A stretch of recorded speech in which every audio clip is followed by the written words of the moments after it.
ইরানের ভয়ঙ্কর ড্রোন হামলায় দুবাই এয়ারপোর্ট কার্যত বন্ধ হওয়ার জায়গায় চলে গেল এবং আবুধাবির সরকার পরিষ্কারভাবে এখন সমস্ত আন্তর্জাতিক বিমান পরিষেবাকে বন্ধ রেখেছে দুবাই এয়ারপোর্টের জন্য। অর্থাৎ ডোনাল্ড ট্রাম্প যে যুদ্ধ ইরানকে কেন্দ্র করে শুরু করেছিলেন, সেই যুদ্ধ কিন্তু মধ্যপ্রাচ্যের ইকোনমিক্যাল যে ব্যাকবোন তা কিন্তু আজকে সম্পূর্ণভাবে ধূলিসাৎ করে দিল, অন্তত দুবাই এয়ারপোর্ট বন্ধ হয়ে যাওয়ার পর। যে তথ্য সামনে আসছে সেখানে বলা হচ্ছে দুবাই এয়ারপোর্ট, ইন্টারন্যাশনাল এয়ারপোর্টে ভয়ঙ্কর ড্রোন হামলা চালানো হয় এবং সে সময় দুবাই এয়ারপোর্টের পাশে একটি ফুয়েল ট্যাঙ্ক ছিল, সেই ট্যাঙ্কে আগুন লেগে দাউ দাউ করে এয়ারপোর্টের বিস্তীর্ণ অঞ্চল কিন্তু জ্বলে যায়। এর ফলে আন্তর্জাতিক সমস্ত বিমান পরিষেবা আপাতত বন্ধ। হিউজ ব্লাস্ট হয়, এক্সপ্লোশন হয়, বিস্ফোরণ হয় এবং এই মুহূর্তে সমস্ত ফ্লাইট অপারেশনকে বন্ধ করে দেওয়া হয়েছে। এবং কেউ মারা না গেলেও আসলে দুবাই এয়ারপোর্ট যদি ঘন্টাখানেকের জন্য বন্ধ হয়ে যায় তাহলে এর এফেক্ট কিন্তু গোটা বিশ্বে পড়ে, কারণ দুবাই এয়ারপোর্ট কার্যত গোটা বিশ্বের কানেক্টিভিটি হিসাবে কিন্তু কাজ করে।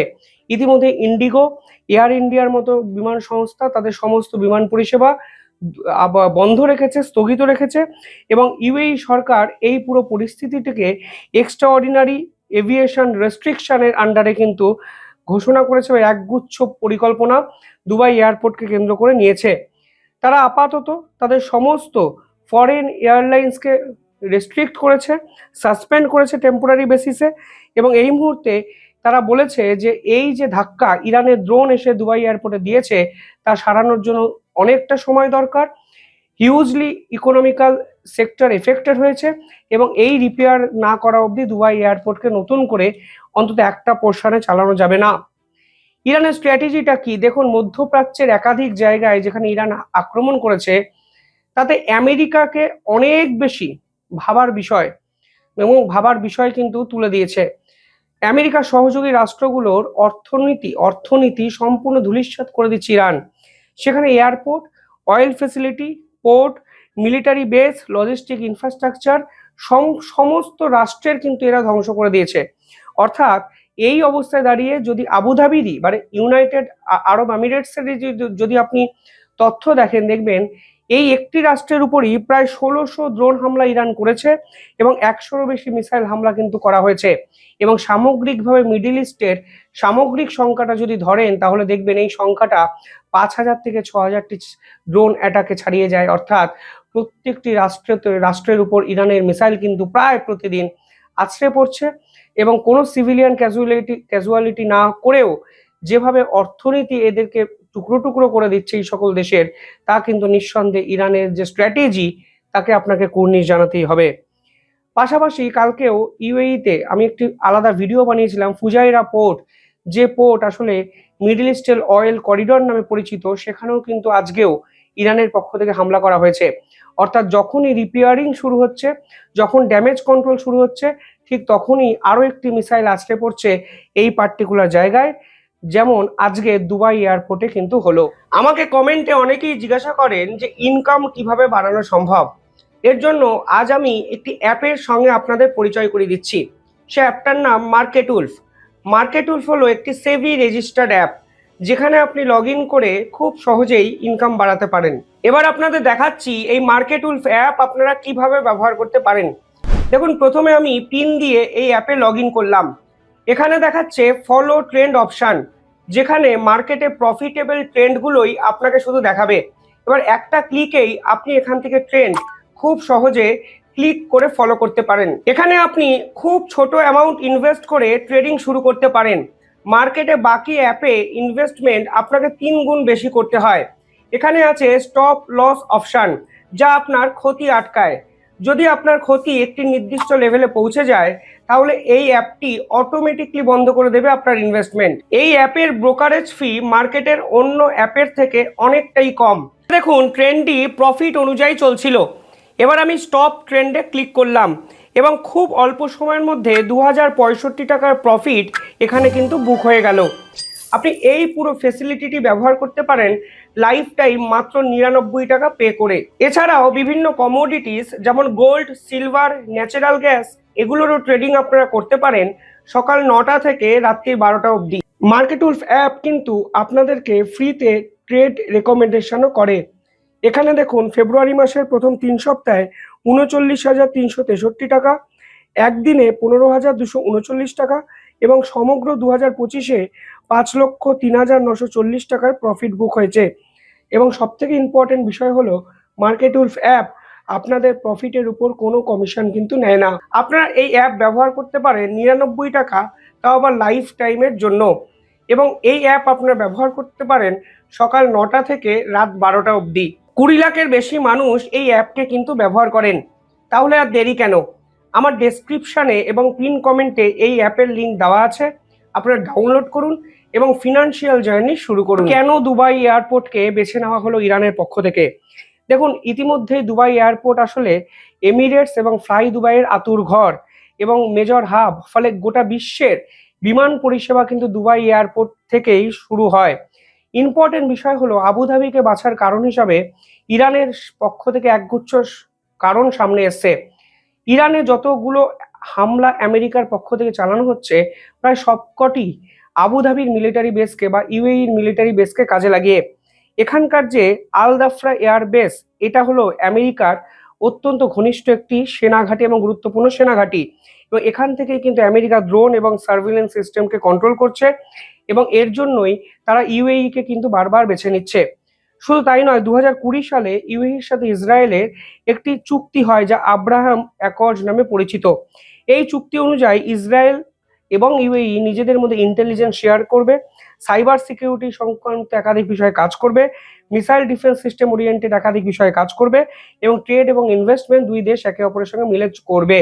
অর্থাৎ ইসরায়েল এবং আমেরিকার ঘনিষ্ঠতম তালিকায় উপরের সারিতে কিন্তু যে দেশটি আছে তার নাম ইউএই।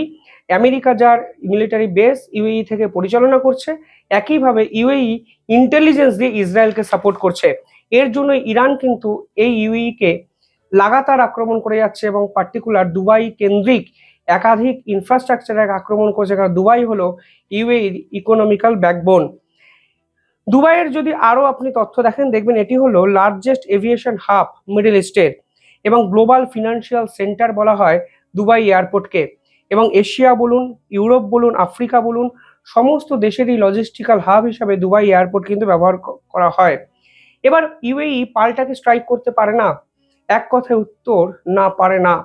যদি ইউএইর পক্ষ থেকে ইরানের উপর পাল্টা স্ট্রাইক করা হয়, তাহলে কিন্তু এতদিন যা ক্ষতি হয়েছে সেই ক্ষতির পরিমাণ অন্তত 10 গুণ বেশি হবে আগামী দুদিনে, যদি ইউএই এই ধরনের পদক্ষেপ নেয়। এবং তা ইরান জানে এবং এই পুরো সিচুয়েশনটার অ্যাডভান্টেজ নেওয়ার চেষ্টা কিন্তু ইরানের পক্ষ থেকে তাই করা হচ্ছে। প্রথমত, ইউএই চাইছে গালফ ওয়ারকে অ্যাভয়েড করতে, কারণ ইউএই যদি সরাসরি ইরানের বিপক্ষে যুদ্ধ ঘোষণা করে, তাহলে বিশ্বের মধ্যপ্রাচ্যের সমস্ত দেশও ইরানের বিপক্ষে ঝাঁপিয়ে পড়বে, ইরান পাল্টা আক্রমণ করবে।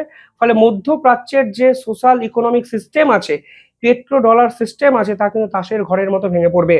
গ্লোবাল অয়েল সাপ্লাই চেন ইতিমধ্যে এটা ডিসরাপ্টেড, এই চেনটি সম্পূর্ণ লন্ডভন্ড হয়ে যাবে যদি মিডল ইস্টের সমস্ত দেশ একে অপরের সঙ্গে যুদ্ধ নিজেদের মধ্যে জড়িয়ে পড়ে এবং স্ট্রেট অফ হরমুজ সম্পূর্ণ কোলাপস করে যাবে। এবং মেজর রিজিওনাল ওয়ার এই অঞ্চলে যদি হয়, তাহলে মিডল ইস্টকে ঘুরে দাঁড়াতে অন্তত কয়েক দশক লাগবে, কারণ ইরান একেতে drone, missile, cruise missile, hypersonic missile সমস্ত কিছু নিয়ে ঝাঁপিয়ে পড়বে এই সকল দেশের উপর, যা আসলে এফোর্ড করতে পারবে না ইউএইর মতো রাষ্ট্র। পাশাপাশি ইকোনমিক্যালি যদি দেখেন, ইউএইর আসল শক্তি হলো তাদের অর্থনীতি, মানে aviation sector, tourism sector, finance sector, shipping sector কিংবা এনার্জি ট্রেড ওরিয়েন্টেড যে বিজনেস, তা কিন্তু তাদের অন্য দেশের উপর ডিপেন্ড করে এগিয়ে নিয়ে যায়। অর্থাৎ ট্যুরিজম সেক্টরে ইউএই এতটাই উন্নত যে অন্য দেশের ট্যুরিস্টরা এলেই ইউএইর অর্থনৈতিক লাভ।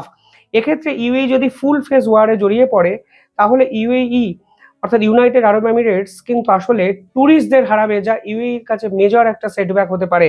এখন ওদের ক্ষতি হচ্ছে, কিন্তু যদি একটা দেশ যুদ্ধে সম্পূর্ণ ধ্বংস হয়ে যায়, তাহলে সেই ক্ষতির পরিমাণ যে 10 গুণ বৃদ্ধি পাবে তা ইউএই জানে, ইরানও জানে। এজন্য ইরান কিন্তু লাগাতার ইউএইকে আক্রমণ করে যাচ্ছে। কিছু তথ্য সামনে এসে সেখানে বলা হচ্ছে এমিরেটস এর মতো কোম্পানি প্রতিদিন $100 মিলিয়ন কিন্তু হারাচ্ছে। ইউএইর ইনভেস্টররা $5 বিলিয়ন ইতিমধ্যেই নষ্ট করেছে, হারিয়ে ফেলেছে। এমনকি এই অঞ্চলের যে গুরুত্বপূর্ণ জেবেল এয়ারপোর্ট, সেই এয়ারপোর্টেও কিন্তু $500 মিলিয়ন প্রতিদিন ক্ষতি হচ্ছে। অর্থাৎ ক্ষতির পরিমাণটা কিন্তু কয়েক হাজার কোটি ছাড়িয়ে গেছে, তা সত্ত্বেও ইউএইর হাত পা বাঁধা, তারা কিছুই করতে পারছে না। তারা অনেক বেশি আমেরিকার মিলিটারির উপর ডিপেন্ডেন্ট। ইউএর যদি অস্ত্র তালিকা দেখেন তাহলে দেখবেন তাদের অ্যাপ্রোচটাই ছিল ডিফেন্সিভ অ্যাপ্রোচ। তাদের কাছে পেট্রিয়ট ডিফেন্স সিস্টেম আছে, থর ডিফেন্স সিস্টেম আছে, অ্যাডভান্সড এয়ার ডিফেন্স রেডার আছে। অর্থাৎ তারা প্রথম থেকেই তাদের যে মেকানিজমগুলো, ইনফ্রাস্ট্রাকচারগুলো এবং বড় বড় সৌধগুলোকে রক্ষা করার জন্য তাদের ডিফেন্সিভ অ্যাপ্রোচটা অনেক জোরদার ছিল অ্যাটাকিং অ্যাপ্রোচের থেকেও। অর্থাৎ তারা কখনো ভাবতেই পারেনি যে তাদের উপরে এই ধরনের আঘাত আসতে পারে, তাও আবার মিডল ইস্টের কোনো দেশের থেকে। অর্থাৎ এক্ষেত্রে তাদের মিলিটারি স্ট্র্যাটেজিও কিন্তু আজকের দিনে দাঁড়িয়ে ফেল করেছে, যা বিশেষজ্ঞরা বলছেন। এবং পাশাপাশি তারা অনেক বেশি আমেরিকার সিকিউরিটির উপর ডিপেন্ডেন্ট ছিল, এবং আজকে আমেরিকাও কার্যত তাদেরকে সাহায্য করতে পারছে না, কারণ আমেরিকাও অসহায়ভাবে বিশ্ব দরবারে এদিক ওদিক করে ঘুরে বেড়াচ্ছে। এবং ডিপ্লোম্যাটিক্যালি যদি দেখেন তাহলে দেখবেন এখানেও ইউইকে সমর্থন করার মতো কেউ নেই, কারণ কোনো দেশই ইরানের সঙ্গে যুদ্ধে জড়াতে চাইছে না। এবং এর জন্যই ইরান এখনো অবধি 285টি ব্যালিস্টিক মিসাইল, 1567টি ড্রোন এবং 15টি ক্রুজ মিসাইল ইউইর উপর কিন্তু বর্ষণ করেছে, যা আসলে দুবাইয়ের কাছে নিঃসন্দেহে অন্ধকার সময়ের শুরু বলে অনেকে ধরে নিয়েছেন। সব মিলিয়ে মিডল ইস্ট আজকে জ্বলছে, ধ্বংসের সম্মুখীন দাঁড়িয়ে আছে লণ্ডভণ্ড। এ থেকে পরিত্রাণের উপায় এই মুহূর্তে আপাতত ডোনাল্ড ট্রাম্পও তাদেরকে দেখাতে পারছে না। যুদ্ধটা শুরু করলো কে, এটাও তো সব থেকে বড় প্রশ্ন। যাই হোক, দেখতে থাকুন দ্য ইন্ডিপেন্ডেন্ট বেঙ্গল। তবে শেষ করার আগে মনে রাখবেন, মার্কেট উলফ অ্যাপ ব্যবহার করা অত্যন্ত সহজ ও সিকিওর। 2 মিলিয়ন মানুষ এই মার্কেট উলফ অ্যাপ বর্তমানে ব্যবহার করেন। অ্যান্ড্রয়েড এবং আইওএস দুটো ভার্সনে এই অ্যাপকে আপনারা ব্যবহার করতে পারেন। তাহলে দেরি কেন, আমার ভিডিওর লিঙ্ক কমেন্টে এবং ডেসক্রিপশনে এই অ্যাপের লিঙ্ক দিয়েছি, ডাউনলোড করুন এবং ট্রেডিং জার্নি আপনারা শুরু করতে পারেন। ধন্যবাদ।